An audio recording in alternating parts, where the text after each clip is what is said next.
Once upon a time, winter was for ghosts. Before there was central heating, or insulated coats, or grocery stores shipping in food from miles away, winter was a time of lack. Frost subdued the fields and trees stood barren for months. As the season wore on, food grew scarce, and firewood became a lifeline. It wasn't hard to imagine winter as a wicked witch who would cast a cruel spell over the earth. Hans Christian Andersen, born in Denmark in 1805, was the mind behind some of our most beloved fairy tales, including The Little Mermaid, The Ugly Duckling, and The Princess and the Pea. Andersen loved an underdog. He himself was a queer man living in the 19th century, and many of his stories revolve around outsiders, people who are overlooked or cast aside. The Snow Queen follows in this pattern, with a young protagonist who overcomes unrequited love and takes on the Queen of Winter. And 200 years later, the Snow Queen would inspire Disney's Frozen. How did this iconic character go from being the villain of the story to the hero? I'm Nicole Miras, and this is Fireside Fables. Now is the time to pour yourself a cup of tea. We have a lot to discuss today. Today I am having a Moroccan mint green tea. It is so good. So, I hate winter. Maybe hate is too strong of a word. I have philosophical differences with winter, and I'll drink tea all year round. So winter, I don't need you. If you hate winter, you should definitely subscribe. If you love winter, you should also subscribe. Those who feel indifferent to the season are welcome to. When Frozen came out, I want to say that I was 16, so I was not the target audience, but I saw it, everyone saw it. I went with my little sister, and when there's that moment with Elsa and Anna on opposite sides of the door, I turned to her and I said, "Christina, I will never shut the door on you."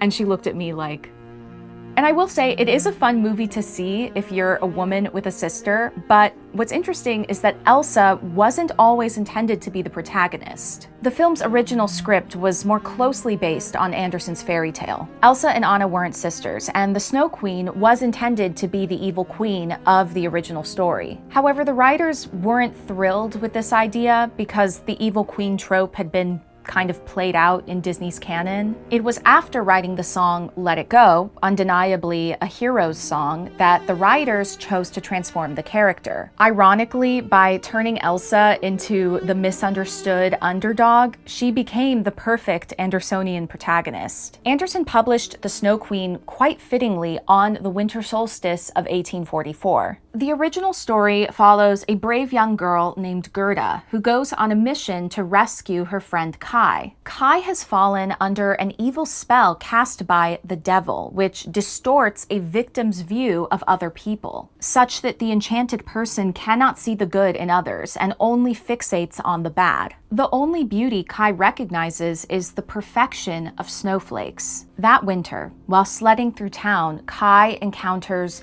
the Snow Queen. And with a magic kiss, she makes him forget his friend Gerda and his family. Utterly hypnotized, Kai joins the Snow Queen on her sleigh and leaves for her palace of ice. Jadis, better known as the White Witch from the Chronicles of Narnia, closely mirrors the Snow Queen. In looking at old illustrations of the original fairy tale, I can't help but notice how the moment of Kai joining the Snow Queen so exactly mirrors the scene from The Lion, the Witch, and the Wardrobe, in which Edmund Pevensey is lured onto the White Witch's carriage. Both of these queens, like Disney's Elsa, rule from a palace of ice. But even as Anna and Sven journey through the mountainous outskirts of Arendelle, the wintry landscape of Frozen lacks the ominous undercurrents of its predecessors. The mingled beauty and terror of the Snow Queen is very much present in C.S. Lewis's Narnia. The moment Lucy leaves the wardrobe and enters the forest is both captivating and humming with danger. Of course, the earlier fairy tales served a very different purpose from their Disney-fied counterparts, as they instructed children of the dangers in the world. When Hans Christian Andersen wrote The Snow Queen, the average person heated their home using wood-burning stoves and fireplaces, and homes in colder climates were designed to retain heat. Radiators and steam-powered furnaces would become available later later in the 19th century, but they were only accessible to wealthy homeowners. In our world of globalization and factory farming, it can be difficult to imagine a world in which bananas and blueberries aren't available year-round in your grocery store. But in Andersen's time, getting through winter meant careful planning, canning, salting, and storage throughout the year,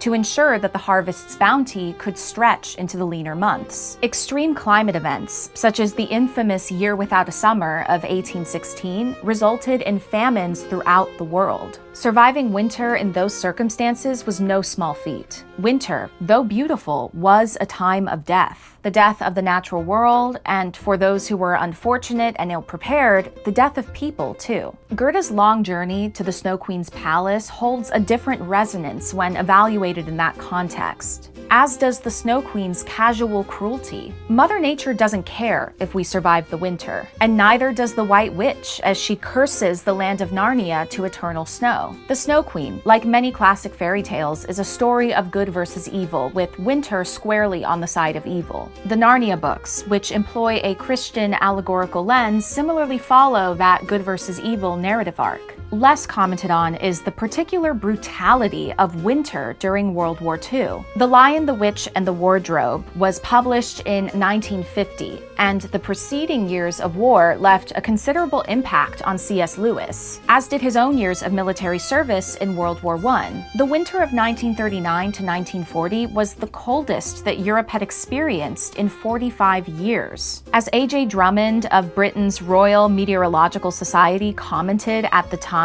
the present century has been marked by such a widespread tendency towards mild winters that the old-fashioned winters, of which one had heard so much, seemed to have gone forever. The winter of 1941 to 1942 was even colder, and while it did have the positive impact of impeding Germany's invasion of Russia, it also meant that during one of the most violent conflicts in human history, winter sunk its claws into the European continent and didn't let go. Did this backdrop of freezing winters amidst terrible wars influence C.S. Lewis, as he wrote of a war-torn Narnia cursed with endless cold? By the time the Frozen movies arrived, winter occupied a very different role in our cultural conscience. Cozy holidays, hot chocolate, snow days away from school. Winter was no longer a source of fear. In Arendelle, the Snow Queen didn't have to be the villain. Witches, of course, underwent a major transformation during the 20th century, evolving from symbols of evil wrapped up in anxieties about female power to positive symbols of women's liberation and self-determination. But in this case, I think that may be too simplistic a reading, or at least incomplete. Andersen's fairy tale is subversive in its own way, as it breaks the formula of the male hero saving his damsel in distress. Instead, it's a young girl who risks everything to save the boy she loves. And yet, Andersen's fairy tale leaves readers with a little bit of uneasiness. Nature has a way of revealing to us how small we are. Perhaps that explains the ending of The Snow Queen. While Gerda succeeds in rescuing Kai from the Palace of Ice, the Snow Queen is not vanquished. Her captive may be free, but sure as the snow will melt in spring, the Queen of Winter will live to see another year. Thank you so much for watching. This is a new channel here on YouTube, so subscribing makes a really big difference, and if you especially enjoyed this, consider sharing it with a friend or two. Be well, stay warm, and I'll see you next time.